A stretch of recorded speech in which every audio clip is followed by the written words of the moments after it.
So we have a brand new interview today with Yoshi P that's actually kind of special because it's not your run-of-the-mill Game Informer or Polygon interview. He is sitting down with an industry veteran to discuss Final Fantasy XVI, as well as the future of what he and CBU3 might tackle next. So if any of that sounds cool to you, feel free to click the like button, and if you're new here and you'd like to stick around, you can always subscribe. It is much appreciated. So what makes this interview so special is that Yoshi P got to sit down with the industry veteran Shuhei Yoshida, who many of you know as the former president of Sony Interactive Entertainment. Now, he does still work with PlayStation managing their indie division, so he's still with them in some capacity. And what's cool about this interview is that it doesn't feel like your stereotypical prim and proper interview. It's more of a casual conversation between two friends and industry veterans. And this comes to us from the Game Maker's Notebook podcast, so if you'd like to watch it for yourself, I'll leave a link in the description below. It is a pretty long interview. It's a little over an hour, so I just went through and kind of picked out some of the more interesting stuff that hasn't really been discussed before,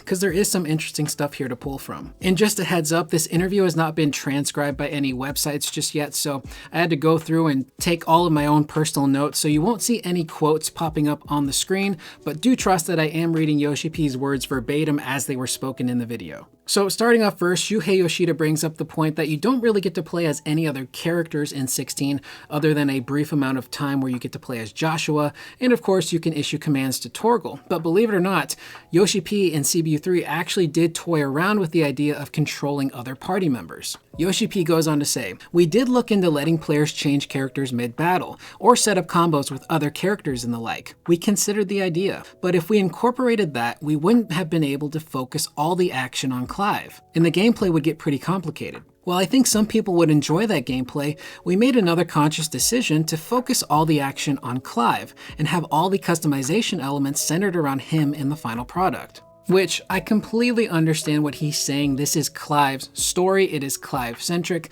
They want all of the focus to be on him. But I do think you could have incorporated other playable characters like Sid or Jill, or at least let you issue commands to them without it pulling the focus away from Clive.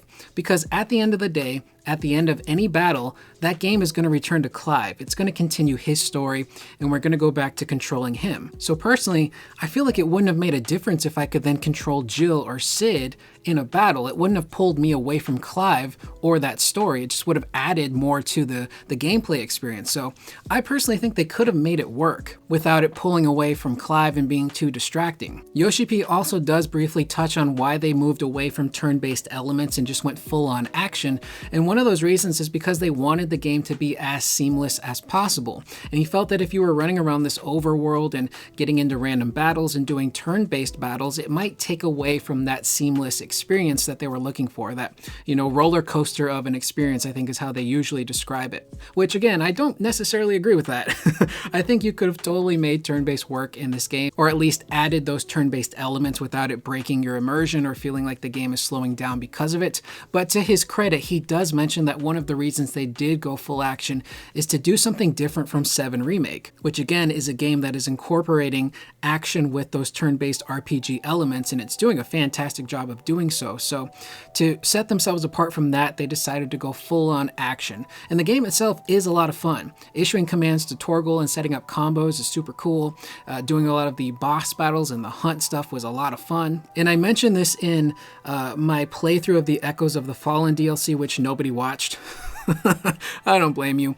But I said something that might be kind of blasphemous, and I said that I think 16 would have benefited from just being a straight up pure action game, ditching the RPG stuff fully, not even having a semi-open world or world map. Just have it be level based. You could have the hideaway be your hub area that you return to in between levels, but just have it be level based like a straight up Devil May Cry kind of game. I think that would have been really cool, and I think it would have worked. Now, what's super interesting with this next section is that Yoshi P says that initially they were planning to do Final Fantasy XVI as a PlayStation 4 version as well. He goes on to say, "It was around the middle of development, I believe. Originally, we were expecting to have a multi-platform release on PlayStation 4 as well. And to some extent, the assets were pushing the PS4 to its absolute limits, but in the end, the Final Fantasy series has a certain level of graphical fidelity expected of it. And when we tried to eliminate basically all loading on the PS4 version, there were certain parts where we were having to reduce the quality to a point lower than Final Fantasy XV. We wanted to create the very best story experience, one that made you feel like you were blasting through it on a roller coaster from start to finish, without any loading at all, and being amazed by what you're seeing. The kind of game where even years later, you still feel like you saw something amazing. I just thought it was going to be really hard to do that on PS4, which is bananas. I completely admire them trying to make a PlayStation 4 version. At the end of the day, it's better for your product because more people now get to play it. The PS4 install base is massive compared to the PS5, but if you're reaching a point where that older version is just hindering the newer version too much, you gotta cut it, man. As much as it might suck, you gotta let it go. And some companies have been able to make it work. You look at Horizon, Forbidden West, and God of War Ragnarok. Those are PlayStation 5 games that also have PS4 counterparts that run pretty well. They might not look as good as their PS5 counterparts, but technically they look pretty solid and they run well. So some companies can make that work. But for Final Fantasy XVI, technically that is a massive game that does some really impressive stuff. You know, the boss battles in particular, the icon battles between Ifrit and Titan Lost, and you look at what they did with Bahamut. So many crazy things are going on that probably would have made so many PlayStation 4s brick with just how much they were trying to do. And the load times in that game also are pretty fast. Now, as impressive as the game is, there are still some technical issues with the frame rates. And I know there's a lot of people out there who are tired of hearing people complain about the frame rate in 16. But for me, and a lot of other people, we tend to get kind of sensitive to random shifts in frame rates. It can make me feel a little bit nauseous and uneasy, and it gets kind of noticeable really fast, and it's pretty annoying. And there were sections in 16 with the performance mode where the frame rate would drop from the 60s into the 40s, and I even had one section where the frame rate was probably somewhere in the 20s and late teens. I didn't record it, unfortunately, but it was in Waloed. I was with Joshua. We were on our chocobos riding towards the castle, and the game just became a complete slideshow of a game. It was insane. That was the only moment where it got that bad, but I don't think they plan on fixing that. It might not be that big of an issue for some people, but other than that, technically that game is very impressive. Up next, we're gonna blast through this part real here because there's a lot of jargon going on, but they talk about the marketing strategy for Final Fantasy XVI and how Yoshi P worked really closely with Jim Ryan, who was the former head of PlayStation at the time of this interview, about how to market Final Fantasy XVI and how they planned 6 months in advance to really kick in their marketing gear to kind of get this game out there. And that included the trailers and special events and presentations and info dumps and planning that demo to hit 2 weeks before the full game's release. And from my personal perspective, I did get kind of burned out on 16 before the game came out because it felt like that game was everywhere. There were so many steady streams of trailers and info dumps and special events that were so close together that it almost became a bit overwhelming just for me personally to cover that stuff because it's just me on this channel. I have no help from anybody, which no one's forcing me to cover this stuff. But a lot of it is interesting and you kind of want to keep up with that news cycle. But looking at Final Fantasy XVI, yes, it's a Final Fantasy game, but it's a new entry in the series that is unproven. So it really did need that massive 6-month marketing machine behind it to really get the game out there and make sure that people didn't forget about it. You contrast that with what they're doing with Final Fantasy VII Rebirth, and the marketing for that game is different. It's not all over the place. You know, there's some special events here and there, and then of course the trailers that have been releasing seemingly every 3 months, but Final Fantasy VII is so massive and it stands apart from the mainline Final Fantasy that it's completely fine with less marketing. It doesn't really need the marketing help. You can tell people, hey, in a month, new Final Fantasy's coming out, and it's 7, and it's the sequel to 7 Remake, and tons of people are going to know about it, they're going to buy it, it's going to do really well. Up next, Shuhei asks Yoshi P about, what could potentially be next, and how they're, making games that are super story focused, and is that something that they still plan to do with their next project?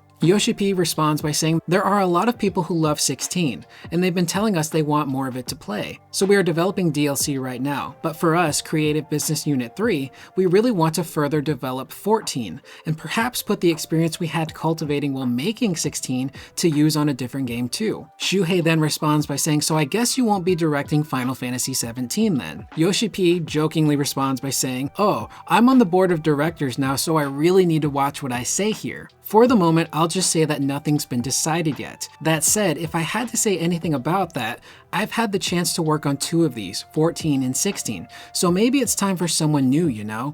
Instead of having the same old guys handle the next one, I think in some ways it would be good to look to the future and bring in a younger generation with more youthful sensibilities to make a new Final Fantasy with challenges that suit today's world. Which we've touched on this subject very briefly in previous videos, but I fully agree with him. I think someone like Naoki Hamaguchi, who's the director of Rebirth, would be kind of the perfect person to shepherd in the next generation of Final Fantasy games. He's relatively young. He really seems to have his finger on the pulse of what a lot of, people want nowadays from their games, whether they're, open world and action based. He has a really great sensibility of what it takes to make those games. But one of the beautiful things about Final Fantasy is that every game is different, and you can have a different director and producer combo come in for every game and have it really be something unique and have it be their own version of Final Fantasy that they want to get out there, whether it's a completely different story or a completely new genre of game. That's the beauty of Final Fantasy, is that it can kind of be something different with every iteration. Now, you do have people that, look at the flip side of that, who'll say that because it's different with every iteration, that makes it really difficult for people to kind of grab onto the Final Fantasy series and have it be a really kind of cohesive experience from game to game. And there are those people out there that really kind of want something consistent with each iteration. But looking at Yoshi P's time with 16, I can't imagine what it was like making 16 as well as continuing to work on Final Fantasy XIV. That had to have been such an arduous, painful task that probably took off a lot of years of his life. If we're being honest here, the amount of stress managing all that stuff had to have been nuts. So it would make sense that he would want to break away with CBU3 and do something new and original for their next project, because they really do have a lot of interesting ideas. I might not have loved 16, but there were some little gems here and there that I thought were really interesting that I'd love to see them, build upon. Yoshi P then punctuates all of this by saying, but having come this far, I'd like to see Square Enix use this gained experience to continue challenging ourselves in the action genre, to make what we haven't made yet, with even greater storytelling, emotion, and impact. I think it would be good for us as a company, and it's what I'd personally like to keep pursuing. So that would be my first suggestion. Beyond that, in terms of themes, is our next game going to be another weighty, serious fantasy, or maybe a grand adventure story for a younger audience? Either way, it's more fun pushing the limits. It's how we feel too. And, we've talked ad nauseum about Yoshi P's experience making Final Fantasy XVI and how it seemed kind of uneven, but he does end that interview kind of on a positive note of being excited, of taking that experience that he had with 16 and he's still experiencing with 14, and just kind of moving forward and taking all of the lessons that he learned and putting that into their next project. So he actually does sound pretty excited to make something brand new and original, and I'm really curious to see what that ends up being. And with that being said, that is the video. Let me know what you guys think in the comments down below about some of the things we discussed, especially that, PlayStation 4 version of 16 that they just could not get up and running properly. And what do you guys think about the fact that they actually had the idea to let us use more than just Clive in battle? I will see you guys in the next video. Please remember to always be excellent to one another.